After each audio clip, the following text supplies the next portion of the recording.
গৃহপ্রবেশ ধারাবাহিকে খুব শীঘ্রই হতে চলেছে পর্দাফাঁস।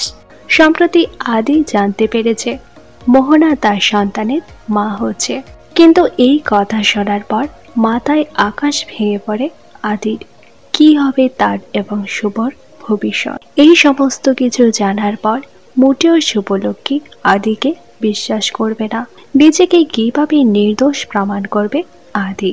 সম্প্রতি মোহনার মা হওয়ার ব্যাপারটা মোটেও মেনে নিতে পারছে না দর্শকেরা। মোহনার এই প্রেগন্যান্সি যেন মিথ্যে হয় সেটাই চাইছেন দর্শকেরা। হয়তো দর্শকদের কথা মাথায় রেখে এবার খুব শীঘ্রই পর্দা ফাঁস হতে চলেছে মোহনার। আদির সাথে তার কোনোদিনও কোনো রকম সম্পর্ক হয়নি। শুধুমাত্র সিম্পেথি পাওয়ার জন্য প্রেগন্যান্সির মিথ্যে নাটক করছে সে। আর সেই আসল সত্যটাই আদি কি করে সবার সামনে আনতে পারে সেটাই দেখার। তবে আপনারা কারা কারা চান না মোহনা সত্যি আদ্রিতের সন্তানের মা হোক, তা নিচে অবশ্যই কমেন্ট করে জানান।